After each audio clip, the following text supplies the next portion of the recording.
Hi friends, welcome to Daily Current Affairs Analysis video. இன்னைக்கு இந்த news பேப்பரில் வந்த இம்பார்ட்டன்ட் டாபிக் எக்ஸாம் ஆஸ்பெக்டில் பார்க்கலாம் வாங்க.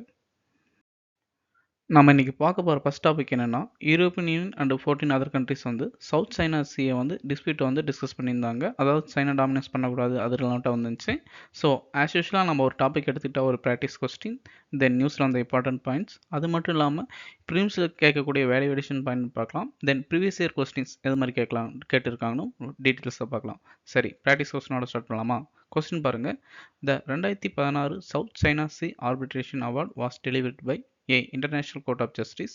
B. International Tribunal for Law of the Sea. C. Permanent Court of Arbitration. D. International Criminal Court. Correct answer என்னன்னா option C, permanent court of arbitration. சரி, நியூஸில் வந்து இம்பார்ட்டன்ட் பாயிண்ட்ஸ் பார்க்கலாமா? சிம்பிளாக சொல்லணும்னா யூரோப்பியன் யூனியன் மெம்பர்ஸ் கண்ட்ரிஸ் இருக்காங்களே 32 members.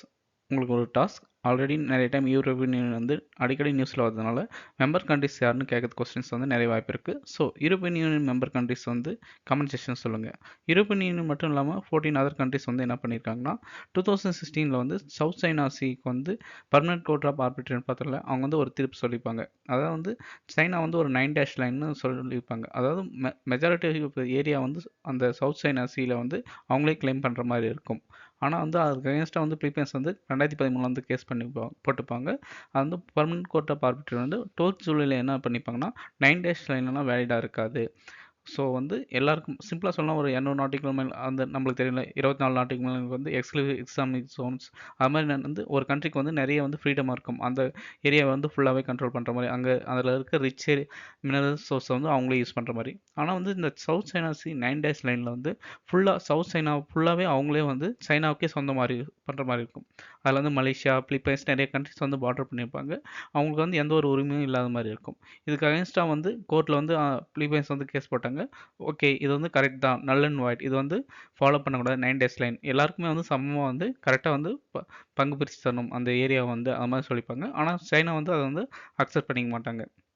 இது வந்து நிறைய டைம் இஷ்யூஸ் போயிட்டே இருக்குது. இப்போ வந்து இது வந்து முக்கியமான ஒரு பிஸியான ஏரியா, ஓகேங்களா?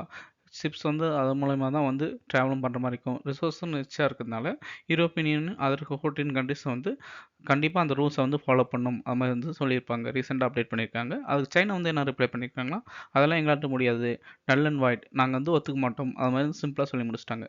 ஓவராலாக எடுத்துக்கிட்டால் நம்ம இதுலேருந்து என்ன தெரிஞ்சுக்கலாம், சவுத் சைனா சீன்றது ஒரு இம்பார்ட்டன்ட் சீ ரூட், குளோபல் லெவலில் வந்து கோஆப்ரேஷன் வந்து இன்க்ரீஸ் ஆகிருக்குன்னு நம்ம தெரிஞ்சுக்கலாம். சரி, வேல்யூவேஷன் எக்ஸ்ட்ரா பாயிண்ட் பார்த்துக்கலாம். சவுத் சைனா சி இது வந்து என்னென்னா பசிபிக் ஓஷனும் இந்தியன் ஓஷனும் கனெக்ட் பண்ணுற ஒரு முக்கியமான ஓஷன். இது வந்து one of the busiest maritime trade routes, already பார்த்தது தான். இதில் வந்து ஃபிஷ், ஆயில், நேச்சுரல் கேஸ் அது மாதிரி நிறைய ரிசோர்ஸஸ் வந்து அதிகமாகவும் இருக்குது. ஈவன் கிளாஸ் வந்துச்சுல 1982, இது வந்து என்னென்னா ஒரு லா வந்து சீயில் வந்து எவ்வளோ யார் யார் எந்த ஏரியாவில் வந்து கவர்ன் பண்ணலாம், எந்தெந்த ஏரியாவில் வந்து ஓப்பன் ரிசோர்ஸ் எல்லாருக்குமே காமன், அது மாதிரி டிஃபைன் பண்ணுறது தான் ஈவன் கிளாஸ். இதில் வந்து territorial sea, exclusive economic zone, continental shelf அது மாதிரி வந்து சொல்லியிருப்பாங்க. அதாவது டெரிட்டரியல் சீனா நம்ம ஒரு கண்ட்ரியோட பார்டருக்கு பக்கமே இருக்கிற சி இருக்கும். அது வந்து ஒரு கண்ட்ரி ஃபுல்லாகவே அவங்க மொத்தமாகவே கண்ட்ரோல் பண்ணுற மாதிரி இருக்கும். எக்ஸ்க்ளூசிவ் எக்கனாமிக் ஜோனும் ஒரு பர்டிகுலர் கண்ட்ரிக்கு வந்து எக்கனாமிக் ரைட்ஸ் இருக்கும். ஆனால் மற்ற கண்ட்ரிஸ் ஷிப்ஸ் வந்து போயிட்டு வர மாதிரி, அது மாதிரி வந்து போக போக வந்து எக்ஸ்டெண்ட் ஆகி கொஞ்சம் லூஸ் ஆகிற மாதிரி இருக்கும். இதுதான் வந்து யூஎன் கிளாஸ் வந்து டெஃபைன் பண்ணிப்பாங்க. இந்தியா வந்து சைன் பண்ணியிருக்காங்க. யூஎஸ்ஏ வந்து முக்கியமான ஒரு கண்ட்ரி சைன் பண்ணியிருப்பாங்க, ஆனால் ரேட்டிஃபைவும் பண்ணல, அதுவும் தெரிஞ்சு வச்சுக்கோங்க. தென் பர்மனன்ட் கோர்ட் ஆஃப் ஆர்பிட்ரேஷன் இது வந்து 1899 வந்து ஸ்டார்ட் பண்ணாங்க. இதனோட ஹெட் குவார்ட்டர்ஸ் வந்து ஆக் நெதர்லாந்தில் இருக்குது. இது வந்து என்னென்னா ஸ்டேட்ஸ் அண்ட் இன்டர்நேஷனல் என்டிட்டிஸ் ஏதாவது பிரச்சனை வந்தால் சால்வ் பண்ணுறதுக்காக கிரியேட் பண்ணியிருப்பாங்க. ஆல்ரெடி பார்த்தா 9 டேஸ் லைன், இது வந்து சைனா வந்து அவங்கள வந்து சவுத் சைனா சி ஃபுல்லாகவே கவர் பண்ணுற மாதிரி அவங்க வந்து உரிமை சொல்கிற மாதிரி கிரியேட் பண்ண ஒரு ஆர்டிஃபிஷியல் லைன். ஓகே, இந்த டாப்பிக்கில் வந்து ப்ரீவியஸ் கொஸ்டின் எது மாதிரி கேட்டுக்கிறான்னு பார்க்கலாம். அதுக்கு முன்னாடி வந்து இந்த மேப்பை பார்த்துங்க. இந்த 9 டேஷ் லைன் இப்போ சொன்னாங்களே சவுத் சைனா சி ஃபுல்லாகவே கவர் பண்ணுற மாதிரி சைனா வந்து கிளைம் பண்ணியிருக்காங்க. ஆனால் இங்கே பாருங்கள், பிலிப்பைன்ஸ், தைவான், தென் மலேசியா அவங்க கூட பார்டர் பண்ணியிருந்தாலும் இந்த எக்ஸ்க்ளூசிவ் எக்கனாமிக் ஜோன்ஸும் வந்து அவங்களே வந்து கவர் பண்ணுற மாதிரி இருக்குது. ஓகேங்களா? அங்கே பாரு ப்ரூனியும் அது மாதிரி பார்டர் பண்ணியிருக்கு. இதனால தான் இஷ்யூஸ் வருது. முக்கியமான இஷ்யூஸ் என்னென்னா ஸ்பாஸ்லே ஐஸ்லேண்ட், பரசல் ஐஸ்லேண்ட் இது மாதிரி வந்து நிறைய டைம் வந்து நியூஸ்லேயும் வந்துருக்கு. ஸ்கார்பர்க் ஐஸ்லேண்ட், ஓகேங்களா? இதெல்லாம் வந்து எக்ஸாம்லும் கேட்கறது வாய்ப்பு இருக்குது. ஆல்ரெடி ப்ரீலிம்ஸ் எக்ஸாமும் கேட்டிருக்காங்க. ஓகே, ப்ரீவியஸ் கொஸ்டின் இது மாதிரி கேட்டிருக்காங்க பார்க்கலாமா? ஃபர்ஸ்ட் கொஸ்டின் பாருங்கள். South East Asia as captive attention of global community over space and time as geostrategically significant region. Which of the following is the most கன்வீனிங் explanation of give global perspective? A. It was the theatre during the Second World War. B. It is location between Asian powers of China and India. C. It was the arena of superpower confrontation during the Cold War period. D. The location of Pacific and Indian Ocean. It is prominent maritime character. Correct answer என்னன்னா option D. இதை தான் வந்து இன்னைக்கு நியூஸ்லும் பார்த்தோம். தென் next question பாருங்க. Consider the following countries: Australia, Canada, China, India, Japan, USA. Which of the above are free trade agreement partners of ASEAN? Correct answer என்னன்னா option C 1345. Next question பாருங்க. இது மாதிரி கேட்டிருக்காங்கன்னா ஏஷியன் கண்ட்ரிஸ் மெம்பர்ஸ் யாராவது கேட்டிருக்காங்க. Brunei, East Timor, Laos. Correct answer என்ன option C 1 and 3 only. இதெல்லாம் நம்ம என்ன தெரிஞ்சுக்கலாம்னா, ஒரு இஷ்யூஸ் வந்தால் அது வந்து எந்தெந்த ரீஜனை கனெக்ட் பண்ணுது, அங்கே ஏதாவது ஆர்கனைசேஷன் இருந்தால் அதில் வந்து இந்தியா மெம்பர்ஸாக இல்லையானு நம்ம தெரிஞ்சுக்கணும். நம்ம வந்து தெரிஞ்சுக்கலாம். சரி, மெயின்ஸ் கொஸ்டின் எது மாதிரி கேட்டுக்கிறாங்க பார்க்கலாமா. Evaluate the economic and strategic dimension of India's lookist policy in the context of post-Cold War international scenario. 2016 கேட்ட mains question. Next topic, how DDCC change the local governance in Jammu and Kashmir. இது வந்து எடிட்டோரியில் இருந்துச்சு. As யூஸ்வலாக வந்து ஒரு டாப்பிக்கோட பார்க்கலாமா. அது முன்னாடி ஒரு இன்ஃபர்மேஷன் ஃப்ரெண்ட்ஸ், இது மாதிரி எக்ஸாம் ரிலவெண்ட்டான நியூஸ் பேப்பர் ஆர்டிகல்ஸ் மட்டுமே பார்க்கணும். ஃபார் எக்ஸாம்பிள், இந்த எல்லோ கலர் இருந்தது மெயின்ஸ் ரிலவெண்ட்டானதும், ஆனால் ஸ்கை ப்ளூ கலர் இருந்து மெயின்ஸ் வேலிடேஷன் டேரெக்டாக எக்ஸாம் யூஸ் பண்ணிக்கலாம். இந்த க்ரீன் கலர் வந்து டேரெக்டாக ப்ரிலிம்ஸ் எக்ஸாமில் கேட்கறதுக்கு நிறைய வாய்ப்பு இருக்கும். இது மாதிரி வந்து ஹைலைட் பண்ணி அப்டேட் பண்ணுறேன் நம்ம ப்ரைவேட் டெலிகிராம் சேனலில். மந்த்லி வந்து 49 rupees தான். அதாவது ஒரு நாளைக்கு வந்து ஆல்மோஸ்ட் ₹1 அது மாதிரி தான் வரும். ஓகேங்களா. இதனால் நீங்கள் வந்து 2 hours நியூஸ் பேப்பர் படிச்சிருந்தீங்கன்னா அது வந்து ஜஸ்ட் 1 hour கூட வேணாம், 45 minutesல என்டையராக கவர் பண்ணி முடிச்சிடலாம். அதுவும் எக்ஸாம் ரிலவெண்ட்டாக ஆஸ்பெக்டில். ஓகே, விருப்பம்னா நம்ம ஜாயின் பண்ணிக்கோங்க. சேனலுக்கான லிங்க் வந்து நம்ம யூடியூப் சேனலில் பயோவில் இருக்கும். Okay friends, news paper analysis பார்க்கலாம். ஃபர்ஸ்ட் கொஸ்டினோட ஸ்டார்ட் பண்ணலாம். District planning committee are constituted under A. Article 243D, B. Article 243Z, C. Article 243Z, D. Article 243W. Correct answer என்ன ஆப்ஷன் பி ஆர்டிகல் 243Z. நியூஸில் வந்து important point பார்க்கலாமா. சிம்பிளாக சொல்லணும்னா, district development கவுன்சில்னு ஒன்று ஜம்மு அண்ட் காஷ்மீரில் எஸ்டாப்ளிஷ் பண்ணாங்க. இது வந்து என்னன்னா 2021 அது வந்து டேரெக்டாக எலெக்ட் பண்ணி, அதாவது எக்ஸிக்யூட்டிவ் மூலமாக டேரெக்டாக அப்பாயின்மெண்ட் பண்ணிட்டு டிஸ்ட்ரிக்ட் லெவலில் வந்து டெவலப் பண்ணணும். அதுக்காக தான் ஸ்டார்ட் பண்ணாங்க. இது வந்து 5 years டென்யூர்ஸ் இருக்கும். ரீசெண்டாக வந்து கன்க்ளூட் பண்ணதால ரிவைவ் பண்ணுறதுக்கு வந்து நிறைய வந்து பேச்சுவார்த்தை போயிட்டு இருக்குது. ஒரு சிலர் வந்து என்னென்னா கிராஸ் ரூட் டெமோக்ரஸிக்கு வந்து இது வந்து சப்போர்ட் பண்ணுற மாதிரி இருக்குது, ஹெல்ப்ஃபுல்லாக இருக்குது, அது மாதிரி சப்போர்ட் பண்ணுறாங்க. ஆனால் ஒரு சிலர் வந்து இது வந்து டெமோக்ரஸியை வந்து டீசென்ட்ரலைசேஷன் பண்ணி வீக்கம் பண்ணுறதும் ப்ராசஸாகவும் இருக்கும் அப்படின்னு சொல்லியிருப்பாங்க. அதுங்க ஏன் அது மாதிரி சொல்கிறாங்கன்னா, ஆர்டிகல் 370 வந்து அபாலிஷ் பண்ணிட்டாங்க நம்ம ஜம்மு அண்ட் காஷ்மீரில், ஆல்ரெடி தெரியும்.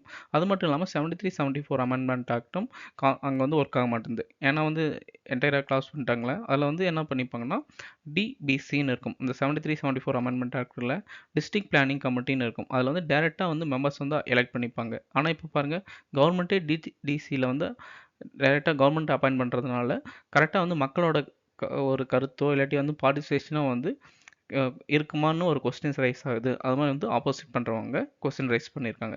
இதை வந்து முக்கியமான கன்சர்ன் என்னென்னா அன்இக்குவல் ரெப்ரசன்டேஷன். அதாவது டிடிசியில் வந்து ஒரு கவர்மெண்ட் எக்ஸிக்யூட்டிவ்ல வந்து ஒரு பிளாக் லெவலில் போட்டாங்கன்னா வச்சுங்களேன், ஒரு குறிப்பிட்ட மெம்பர்ஸ் இருப்பாங்க, 1 லட்சம் இல்லாட்டி வந்து 5 லட்சம் இருப்பாங்க. ஆனால் வந்து ஒரே ஒரு ஆஃபீஸர் மட்டும்தான் அப்பாயின்மெண்ட் பண்ணுறாங்களா, அதனால் வந்து அன்இக்குவல் ரெப்ரசன்டேஷன் மாதிரி இருக்கும். Then centralised decision making, reduced local body powers. அதாவது எலெக்ட் பண்ண டிபிசிலேருந்து டேரெக்டாக போய் மக்கள் வந்து எங்களுக்கு வந்து இது வேணாம் அது மாதிரி சொல்ல முடியும். ஆனால் இது வந்து கவர்மெண்ட்டே இது பண்ணுறதுனால மக்களோட வாய்ப்பு இல்லாட்டி அவங்களோட கருத்துக்களை வந்து சொல்கிறதுக்கு வந்து நிறைய வந்து வாய்ப்புகள் வந்து கம்மியாகும். அது மாதிரி வந்து நியூஸில் வந்துச்சு.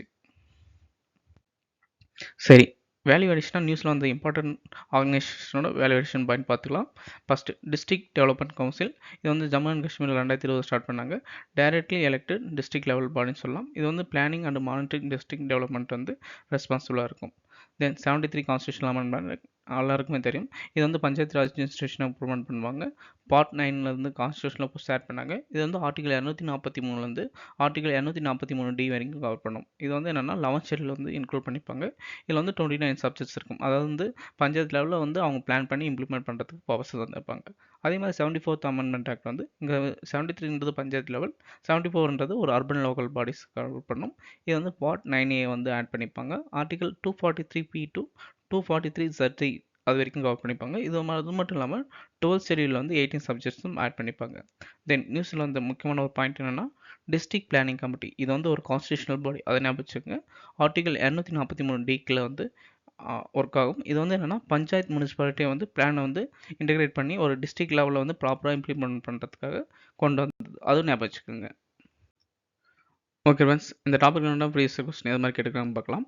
Local self government can be best explained as the exercise. இது வந்து 2017 கேட்டது. Federalism, democratic decentralisation, C administrative delegation, D direct democracy. Correct answer என்ன? Option B democracy decentralisation. நம்ம நியூஸ் அனலைஸும் அதே பாயிண்ட்டை தான் கீயாக வந்து அனலைஸ் பண்ணிட்டு இருந்தோம். Then next question, the fundamental object of panchayat Raj system is to ensure which of the following. 2015 கேட்ட கொஸ்டின். People participation development, political accountability, democratic decentralization, financial mobilization. Correct answer என்னன்னா ஆப்ஷன் சி 1 and 3 ஒன்லி. பாருங்க friends, ஒரு சில options வந்து டேரெக்டாக ரிப்ளீட்டாகவும் ஆகுது. So previous year question பேப்பரை வந்து நம்ம வந்து அட்டன் பண்ணி படிக்கிறதுனால எது மாதிரி படிக்கணும் ஒரு சப்ஜெக்டை வந்து நம்ம கிளியர் ஐடியாக நமக்கு கிடச்சிடும். சரி, மெயின்ஸ் கொஸ்டின் இது மாதிரி கேட்டுக்கிறாங்கன்னு பார்க்கலாம். ஃபர்ஸ்ட் கொஸ்டின் பாருங்கள். To what extent in your opinion has the decentralisation of powers in India change the governance landscape at the grass root. இது மாதிரி வந்து 73-74 அமெண்ட்மெண்ட்டை கொண்டு வந்ததுனால கவர்னன்ஸ் வந்து கவர்மெண்ட் வந்து கரெக்டாக வந்து இம்ப்ளிமெண்ட் ஏதாவது சேஞ்ச் ஆயிருக்கா அது மாதிரி வந்து உங்கள் ஒப்பீனியன் சொல்லுங்கள். அது மாதிரி வந்து 2022 வந்து மெயின்ஸில் கேட்ட கொஸ்டின். தென் செகண்ட் கொஸ்டின் பாருங்கள். Assess the importance of panchayat Raj system in India as the part of local government. Apart from the government grants, what sources can Panchayat look out for financing development projects? பஞ்சாயத்தோட role என்ன, அவங்க வந்து ஃபினான்சியஸ் sources எது மாதிரி இருக்குது, அது மாதிரி வந்து கொஸ்டின்ஸ் கேட்டிருக்காங்க. Next topic, why has China banned helium export. ஓகேங்களா, சைனான்னு வந்தாவே முக்கியமாக மேபி எக்ஸாம்ஸ் வந்து கேட்கவே நிறைய வாய்ப்பு இருக்குது. மேபி ப்ரிலிம்ஸ்லையும் கேட்கலாம், இல்லாட்டி வந்து மெயின்ஸ்லையும் கேட்கலாம். ஸோ ஆஸ் யூஸ்வல் கொஸ்டினோட ஸ்டார்ட் பண்ணலாம். Helium is classified as a A. Alkali metal, B. Halogen, C. Noble gas, D. Rare earth element. Correct answer என்னன்னா ஆப்ஷன் சி நோபல் கேஸ். நியூஸில் வந்து இம்பார்ட்டன்ட் பாயிண்ட்ஸ் பார்த்துக்கலாம். சைனா வந்து ஹீலியம் எக்ஸ்போர்ட்டை வந்து suspend பண்ணிட்டாங்க. ஏன்னா வந்து லிமிட்டடாக தான் இருக்குது. ஃபார் எக்ஸாம்பிள் நிறைய வார் போயிட்டு இருக்கு, இஸ்ரேல் யுக்ரைன் வார், தென் வந்து சவுதி அரேபியா, அந்த ஈரான் சரௌண்டிங் ரீஜன், அந்த கல்ஃப் கண்ட்ரீஸ்லையும் நிறைய இஷ்யூஸ் போயிட்டு இருக்குது. ஸோ அதனால் வந்து ஹீலியம் வந்து கரெக்டாக கிடைக்க மாட்டேங்குது. ஸோ வந்து அவங்களுக்கு வந்து தேவை வந்து அதிகமாக இருக்குது. ஏன்னா வந்து ஹீலியம் வந்து செமிகண்டக்டர், சேல் செக்டார், ஏரோபேஸ் அது மாதிரி வந்து நிறைய இண்டஸ்ட்ரி யூஸ் பண்ணுறதுனால டிமாண்டும் அதிகமாகிடுச்சு. ஸோ வந்து நம்மளுக்கே போதுமானது அளவு இல்லை, நாமளே வந்து டெவலப் பண்ணணும் அது மாதிரி நினச்சி சைனா வந்து ஹீலியம் எக்ஸ்போர்ட்டை வந்து பேன் பண்ணியிருக்காங்க. ஒரு எக்ஸாம்பிள் என்னென்னா, இதனால் வந்து நீங்கள் நினைக்கலாம் ஆஸ் யூஸ்வலாக நிறைய ரேர் எர்த் எலமெண்ட்ஸ் வந்து சைனா தான் அதிகமாக ப்ரொடியூஸ் பண்ணியிருக்கு. ஸோ வந்து ஹீலியமாக வந்து சைனா தான் அதிகமாக ப்ரொடியூஸ் பண்ணியிருக்குன்னா கண்டிப்பாக இல்லை. ஏன்னா வந்து சைனா வந்து 80% வந்து இம்போர்ட் பண்ணுறாங்க, 1.6% தான் குளோபலில் வந்து சப்ளையும் கான்ட்ரிபியூட் பண்ணுறாங்க. மேஜரான ப்ரொடியூசர்னா யூஎஸ்ஏ, இங்கே வந்து யூஎஸ்ஏ தான் டாமினேட் பண்ணுறாங்க. அது மட்டும் இல்லாமல் கத்தார், ரஷ்யா, கனடா, அல்ஜீரியா அது மாதிரி வந்து மேஜராக ஹீலியம் ப்ரொடியூஸ் பண்ணுறாங்க. இந்த கத்தார், ரஷ்யாவில் வந்து இப்போ வார் போயிட்டு இருக்கிறதுனால சப்ளை செயின் வந்து பாதிக்காது. இதனால தான் இந்த இஷ்யூஸ் போயிட்டு இருக்கு. ஓகே, ஹீலியம்ன்றது ஒரு கிரிட்டிக்கல் மினரல். எங்கெங்க யூஸ் பண்ணுறாங்க பாருங்கள். MRI scanners, semiconductors, space mission, quantum technology அது மாதிரி வந்து நிறைய இடத்துல யூஸ் பண்ணுறாங்க. ஓகேங்களா, இதனோட சிக்னிஃபிகன்ஸ் என்னென்னா, நம்ம வந்து ஒரே ஒரு இடத்துல வந்து சப்ளை செயினை வந்து ஃபோக்கஸ் பண்ணிக்க முடியாது. டைவர்சிஃபிகேஷன் பண்ணால் தான் நம்ம வந்து சால்வ் பண்ண முடியும். அதாவது ஃபார் எக்ஸாம்பிள் நம்ம வந்து ஆயில் வந்து இம்போர்ட் வந்து கல்ஃப் கண்ட்ரிஸ் வந்து ஃபோக்கஸ் பண்ணியிருந்தா நம்ம பெட்ரோல் விலை வந்து அதிகமானதை பார்த்தோம். அதனால் வந்து டைவர்சிஃபிகேஷன் பண்ணோம். ரஷ்யா அது மாதிரி வந்து நிறைய கண்ட்ரிஸ் வந்து டைவர்சிஃபிகேஷன் பண்ணோம். அது மாதிரி வந்து நம்ம வந்து இந்த லெசனில் வந்து நம்ம தெரிஞ்சுக்கலாம். சரி, இந்த டாப்பிக்கில் மட்டும் எக்ஸ்ட்ரா வேல்யூவேஷன் பாயிண்ட் பார்த்துக்கலாமா. ஹீலியம் அட்டாமிக் நம்பர் வந்து 2 நமக்கு தெரியும். ஹைட்ரஜன், ஹீலியம் நம்ம வந்து ஸ்கூலில் படித்தது தான். இது வந்து என்னென்னா second lightest and second most abundant element இந்த யூனிவர்ஸ். ஓகேங்களா, இது வந்து கெமிக்கலில் வந்து இன்னர்ட்டாக இருக்கும், அதனால் வந்து நோபல் கேஸ் சொல்லுவோம். இது வந்து முக்கியமான ஒரு பாயிண்ட் என்னென்னா, இதுக்கு வந்து பாயிலிங் பாயிண்ட் வந்து ரொம்ப லோவாக இருக்கும். ஓகேங்களா, அதாவது -268.9 அது மாதிரி தான் இருக்கும்.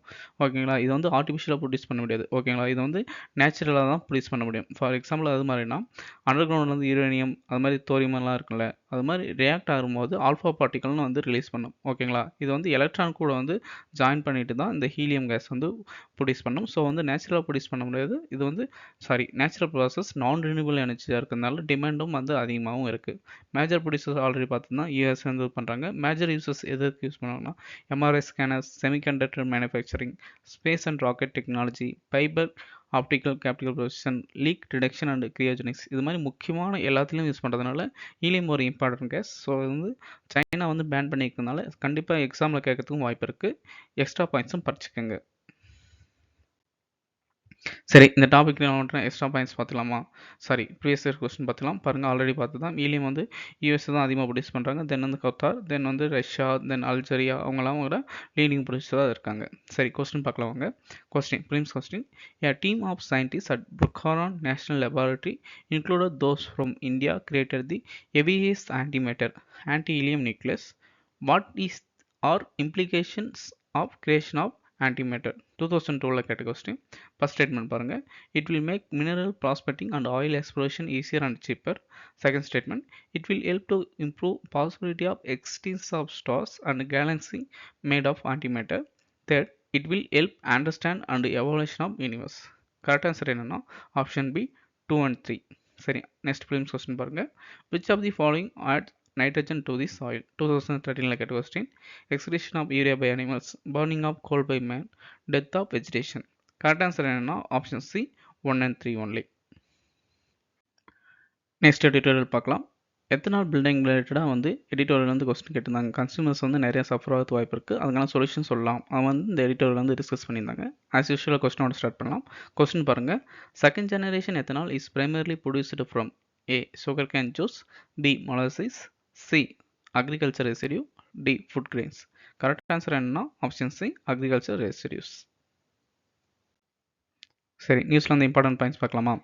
எடிட்டோரியல் வந்து E20 20% எத்தனால் பில்டிங் ப்ரோக்ராம் வந்து இந்தியா ரன் பண்ணியிருக்காங்க. இது வந்து ஃபியூல் காஸ்ட்டை வந்து கட் பண்ணுமா, கன்சியூமர்ஸ் வந்து அஃபெக்ட் பண்ணுவாங்களா, இது மாதிரி வந்து அதாவது கொஸ்டின் கேட்டிருந்தாங்க. அது வந்து எது மாதிரி இருக்குன்னா energy security, farmers welfare, resource efficiency use பண்ணணும், கன்சியூமர் இன்ட்ரெஸ்ட், இது மாதிரி நாலுத்தையும் வந்து பேலன்ஸ் பண்ணி தான் வந்து இந்த எத்தனால் பில்டிங் ப்ரோக்ராம் வந்து ரன் பண்ணணும் அப்படின்னு சொல்லியிருப்பாங்க. இதுக்கு வந்து செகண்ட் ஜெனரேஷன் ஆஃப் எத்தனால் வந்து யூஸ் பண்ணால் வந்து நல்லா ஹெல்ப்ஃபுல்லாக இருக்கும் அப்படின்னு சொல்லியிருப்பாங்க. ஓகேங்களா? ஃபஸ்ட் ஜெனரேஷன் எதில் யூஸ் பண்ணாங்கன்னா சுகர் கேன் கிராப் யூஸ் பண்ணாங்க. சுகர் கேன் நம்மளுக்கு தெரியும் அதிகமான வந்து வாட்டர் இன்டென்சிட்டி, ஃபெர்டிலைசர் வந்து இன்டென்சிட்டியாக யூஸ் பண்ணுறோம். ஓகேங்களா? இதனால் வந்து என்னென்னா சுகர் கேனை வந்து டேரெக்டாக யூஸ் பண்ணால் அதனால் வந்து எல்லாத்துக்குமே காஸ்ட் வந்து இன்க்ரீஸ் ஆகும். அதாவது ஃபார்மர்ஸ் வந்து வெல்ஃபேர் வந்து கரெக்டாக வந்து ரீச் ஆகுமா இல்லைன்னு தெரியல. கன்சியூமர் வந்து அவங்ககிட்ட அந்த ஃபுட் வந்து ரிசீவ் ஆகுமா, இல்லாட்டி இது மாதிரி ஹை காஸ்ட்டாக இருக்கிறதுனால ஓவராலாக இன்க்ரீஸ் ஆகுமா, அது மாதிரி நிறைய வந்து கொஸ்டின்ஸ் ரைஸ் பண்ணாங்க. ஆனால் E20ன்றது வந்து என்னன்னா க்ரூட் ஆயில் இம்போர்ட்ஸை வந்து தென் எமிஷன்ஸ் வந்து கட் பண்ணுற மாதிரி இருக்கும். ஃபார் எக்ஸாம்பிள் நம்ம பெட்ரோல் யூஸ் பண்ணுறோமா, இப்போ வந்து வார் போயிட்டு இருக்கு கல்ஃப் கண்ட்ரீஸில். ஸோ வந்து பெட்ரோலோட விலை வந்து எவ்வளோ அதிகமாக இன்க்ரீஸ் ஆச்சுன்னு நம்ம தெரிஞ்சுக்கிட்டோம். நம்ம ஏரியாவை பார்த்தோம் டைவர்சிஃபிகேஷன் வந்து பண்ணணுன்றது. ஸோ கண்ட்ரிஸ் மட்டும் இல்லாமல் இது மாதிரி வந்து நிறைய ரிசோர்ஸில் வந்து டைவர்ஸ் பண்ணால் நல்லாயிருக்கும். எத்தனால் பில்டிங்னா நம்ம வந்து ஓனாக ப்ரொடியூஸ் பண்ணிக்கலாம். ஏன்னா இந்தியா வந்து லார்ஜஸ்ட் வந்து சுகர் கேன் வந்து ப்ரொடியூஸ் பண்ணியிருக்கோம், நிறைய ஃபார்மர்ஸ் இருக்காங்க, அது மாதிரி பண்ணலாம். அது மட்டும் இல்லாமல் பெட்ரோல் டீசல்ஸ் அது மாதிரி பண்ணால் எமிஷன் CO2 அது மாதிரிலாம் எமிஷன் பண்ணுற மாதிரி இருக்கும். ஸோ வந்து எத்தனால் யூஸ் பண்ணால் அதனோட ஃபியூல் காஸ்ட்டும் வந்து கட் பண்ணுறதோட எமிஷனோட இன்டென்சிட்டியும் கட் பண்ணலாம், அது மாதிரி சொல்லியிருப்பாங்க. அந்த 2G அது செகண்ட் ஜெனரேஷன் இருக்குல்ல, அது என்னன்னா maize, sweet, gram, agriculture residues அது மாதிரி வந்து யூஸ் பண்ணிப்பாங்க செகண்ட் ஜெனரேஷனில். ஃபஸ்ட் ஜெனரேஷனில் சுகர் கேன் யூஸ் பண்ணுவாங்க. செகண்ட் ஜெனரேஷனில் இது மாதிரி யூஸ் பண்ணுறதுனால ஃபார்மர்ஸோட வேஸ்ட் வந்து இது பண்ணோம். For example agriculture residues Punjab ரீஜன்லலாம் நிறைய டைம் வந்து கிராப் பர்னிங் இஷ்யூஸ் வரும். ஸோ வந்து அது மாதிரி வேஸ்ட்டாக பண்ணுறது கிராப் பர்னிங்கை வந்து அவாய்ட் பண்ணுறதுக்காக டேரெக்டாக நம்ம வந்து எத்தனால் பில்டிங்கில் வந்து யூஸ் பண்ணிக்கிட்டால் இன்னும் ஹெல்ப்ஃபுல்லாக இருக்கும், அது மாதிரி வந்து கன்க்ளூட் பண்ணியிருந்தாங்க. அதுக்கு வந்து நிறைய வந்து இன்வெஸ்ட்மெண்ட், ட்ரைனிங் அது மாதிரிலாம் ஆட் பண்ணால் நல்லாயிருக்கும். ஸோ வந்து என்வரன்மெண்ட் கன்சர்ன்ஸை வந்து நம்ம சால்வ் பண்ணுறதோட குளோபல் இம்போர்ட் டிபெண்டன்சி ஆயிலும் வந்து சால்வ் பண்ணலாம் அப்படின்னு எடிட்டோரியல் வந்து கன்க்ளூட் பண்ணியிருந்தாங்க. சரி, இந்த டாபிக் நான் எக்ஸ்ட்ரா வேல்யூவேஷன் பாயிண்ட்ஸ் பார்த்துக்கலாம். Ethanol blending programme 2003 ministry of petroleum வந்து லான்ச் பண்ணாங்க. இதனோட எய்ம் என்னென்னா ஆயில் இம்போர்ட்டை கட் பண்ணிவிட்டு அதே மாதிரி கார்பன் எமிஷனும் ரெடியூஸ் பண்ணுறது தான் முக்கியமான point. Then national policy on biofuels 2018 வந்து லான்ச் பண்ணாங்க. 2022 அமெண்ட் பண்ணாங்க. இதில் வந்து என்னென்னா 20% எத்தனால் வந்து அந்த நம்ம பெட்ரோல் டீசல் யூஸ் பண்ணுறோம்ல அது வந்து பிளெண்ட் பண்ணுறது தான். தென் first generation second generation biofuels வந்து ப்ரொமோட் பண்ணணும்னு சொல்லியிருப்பாங்க. அக்ரிகல்ச்சர் கிராப்ஸ் வேஸ்ட் பயோமாஸ் வந்து ப்ரொமோட் பண்ணுறது தான். தென் ஃபீட் ஸ்டாக் ஃபார் எத்தனால் போனால் ஃபஸ்ட் ஜெனரேஷன் எடுத்துகிட்டா sugar cane, maize, damage food grains பண்ணுவோம். அதே செகண்ட் ஜெனரேஷன் எத்தனால் வந்து rice, wheat straw, maize straw, bagasse and other crop residues வந்து யூஸ் பண்ணுறோம். ஸோ வந்து வேஸ்ட்டை யூஸ் பண்ணுறாங்கன்னா கரெக்டாக நம்மளுக்கு வந்து ஃபார்மர்ஸ்க்கு ஹெல்ப்ஃபுல்லாக இருக்கும். நம்ம வந்து இம்போர்ட் பண்ணுறதை ரெடியூஸ் பண்ணலாம்னு தெரிஞ்சுக்கலாம். ஓகே ஃப்ரெண்ட்ஸ், இந்த டாபிக் ப்ரீவியஸ் இயர் கொஸ்டின் இந்த மாதிரி கேட்டுக்கலாம் பார்க்கலாம். According to the India's national policy on biofuels which of the following can be used as a raw material for production of biofuels? ஓகேங்களா, 2020 கேட்டது. Cassava, damage wheat grains, groundnut seeds, horse gram, rotten potato, sugar beet. Correct answer என்ன? Option A. So வந்து இது வந்து ஜென்ரலாக கேட்டிருக்காங்களா, next time வந்து first generation second generation வந்து என்ன யூஸ் பண்ணுறாங்க அது மாதிரி நிறைய கேட்கறது வாய்ப்பு இருக்குது. தென் தேர்ட் ஜெனரேஷனும் இப்போ வந்து அப்டேட் பண்ணியிருக்காங்க. அது என்ன ரிஃபைனரி ஆயில் கேஸஸ் ஆல்கே. அதே ஃபோர்த் ஜெனரேஷன் ஒரு சில கண்ட்ரிஸ் ட்ரை பண்ணியிருக்காங்க. அது என்னென்னா ஜெனட்டிக்கலி மாடிஃபைட் ஆல்கே வச்சு ப்ரொமோட் பண்ணுறதுக்காகவும் ட்ரை பண்ணியிருக்காங்க. ஓகே ஃப்ரெண்ட்ஸ், இன்றைக்கான last topic 5 crore Indians wait when the court take break. அதாவது வந்து ஜுடிஷியலில் வந்து ஒரு ஹாலிடே வந்து விடுவாங்க ஓகேங்களா. ஜூன் டு ஜூலை வந்து 1 month வந்து லீவ் விடுவாங்க. அதனால் வந்து அர்ஜென்ட் கேஸ்க்கு மட்டும்தான் டீல் பண்ணுவாங்க. அதனால் வந்து நிறைய கேசஸ் வந்து பெண்டிங் இருக்குது. மக்கள் வந்து நிறைய நேரம் காத்து இருக்க மாதிரி இருக்குது. அதுக்குலாம் மட்டும் எடிட்டோட டிஸ்கஸ் பண்ணியிருந்தாங்க. சரி, கொஸ்டின் ப்ராக்டிஸ் ஒரு கொஸ்டினோட ஸ்டார்ட் பண்ணலாம். Lok conductor organised under which of the following acts? A arbitration condition act, mediation act, Legal Service Authority Act 1987, Code of Civil Service Procedure 1908. Correct answer என்னன்னா option C, legal service authority act 1987. நியூஸில் வந்து important point மட்டும் பார்க்கலாம். Already நம்ம discuss பண்ணதான். இந்த மாதிரி court leave போடுறதுனால வந்து நிறைய கொஸ்டின்ஸ் வந்து பெண்டிங்காக இருக்குது, டிலே ஜஸ்டிஸாக இருக்குது. தென் டைம்லி வந்து ஜுடிஷியல் ரெமெடிஸ் வந்து கிடைக்க மாட்டேங்குது, ரீஃபார்ம் பண்ணணும். அதே மாதிரி ரீஃபார்ம் பண்ணாலும் ஜுடிஷியல் இருக்கிறவங்களுக்கும் கண்டிப்பாக ஓரளவுக்கு பிரேக் வேணும். அவங்களோட வெல்ஃபேரும் அப்பாயிண்ட் பண்ணாத மாதிரி ரீஃபார்ம் பண்ணால் நல்லாயிருக்கும். அது மாதிரி எடிட்டோட சொல்லியிருந்தாங்க. கீ ஹைலைட்ஸ் முக்கியமான பாயிண்ட் பார்த்துக்கலாம். இதில் வந்து என்னென்னா 2025 கிட்டத்தட்ட 5.40 கோடி கேசஸ் வந்து பெண்டிங் இருக்குது. அதில் வந்து இப்போ வந்து லீவில் இருக்காங்களா, ஒன்லி அர்ஜென்ட் கேஸ் மட்டும்தான் வந்து இம்பார்ட்டன்ட் மேட்டர்ஸ் மட்டும்தான் அந்த வெக்கன்சி பென்ஷன்ஸ் இருக்கும். அதாவது லிமிடெட் சீட்ஸில் மட்டும்தான் ஜட்ஜஸ் இருப்பாங்க. அவங்க வந்து இயர் பண்ணுவாங்க. அது மாதிரி இருக்காங்க. அதுக்கு வந்து எது மாதிரி சஜஷன் பண்ணி இம்ப்ரூவ் பண்ணலாம்னா ஜுடிஷியல் வெக்கேஷன் வந்து ஸ்டாகரிங் பண்ணலாம். தென் வந்து கண்டினியூஸாக வந்து கோர்ட் பென்ஷன் வந்து ரெக்கமெண்ட் பண்ணியிருக்காங்க. அதுக்கு மட்டும் இல்லாமல் மீடியேஷன், லோக் அடல்ட்டா, ஆர்பிட்ரேஷன் அது மாதிரி வந்து நிறைய வந்து நியூவாக வந்து கோர்ட்ஸ் வந்து எஸ்டாப்ளிஷ் பண்ணியிருக்காங்களே, அதுலேயும் வந்து யூஸ் பண்ணிவிட்டு மக்கள்கிட்ட வந்து கரெக்டாக வந்து சீக்கிரமாக வந்து ஜட்ஜ்மெண்ட் கொடுத்தா நல்லாயிருக்கும். அது வந்து எடிட்டோரியல் வந்து சொல்லியிருந்தாங்க. தென் சிக்னிஃபரன்ஸ் எடுத்துக்கிட்டால் டைம்லி வந்து ஜஸ்டிஸ் பண்ணால் ரூல் ஆஃப் லா வந்து கரெக்டாக வந்து என்ஷூர் பண்ணுற மாதிரி இருக்கும். அது மட்டும் இல்லாமல் மெயினான ஜுடிஷியம் வந்து நம்ம வந்து டிஃபெண்ட் பண்ணி தான் நம்ம ரொம்ப நாள் வந்து ரொம்ப வருஷம் வந்து கேஸ் போயிட்டே இருக்குது. நம்மளுக்கு நல்லது நடக்குமா இல்லையான்னு மக்களோட எதிர்பார்ப்பும் வந்து இது மாதிரி வந்து ஆல்டர்னேட் டிஸ்பியூட் ரெசால்வேஷன் மெக்கானிசம் யூஸ் பண்ணால் மக்களுக்கும் வந்து ஜுடிஷியரி மேலே வந்து ஒரு நம்பிக்கை வரும். அது மாதிரி வந்து சொல்லி சஜஷனோட கன்க்ளூட் பண்ணியிருந்தாங்க.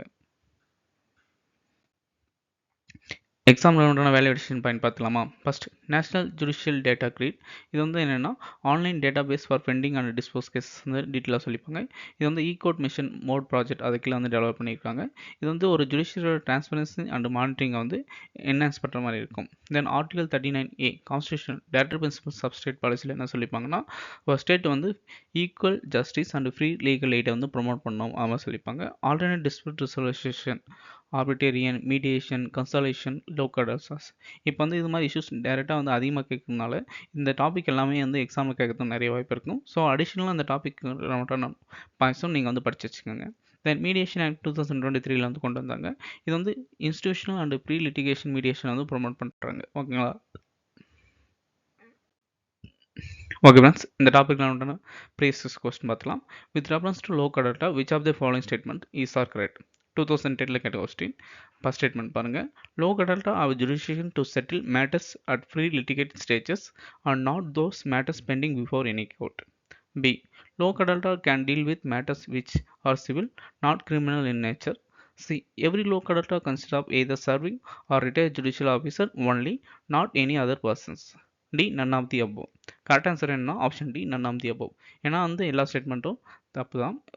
பெண்டிங் இருக்க கோர்ட்டும் வந்து நம்ம கேஸ் வந்து பண்ணிக்கலாம், கிரிமினல் கோர்ட்டும் விசாரிக்க இருக்குது. தென் அதர் பர்சஸும் பார்ட்டிசிபேட் பண்ணுவாங்க. தேங்க்ஸ் ஃபார் வாட்சிங் ஃப்ரெண்ட்ஸ். நம்ம வீடியோ பிடிச்சிருந்தா ஒரு லைக் பண்ணுங்கள். எனி சஜஷன் ஃபார் இம்ப்ரூவ் பண்ணாலும் கமெண்ட் செக்ஷன் சொல்லுங்கள். அப்கமிங் வீடியோஸில் கண்டிப்பாக இம்ப்ரூவ் பண்ண ட்ரை பண்ணுறேன். ஓகே ஃப்ரெண்ட்ஸ், நெக்ஸ்ட் வீடியோவில் பார்க்கலாம்.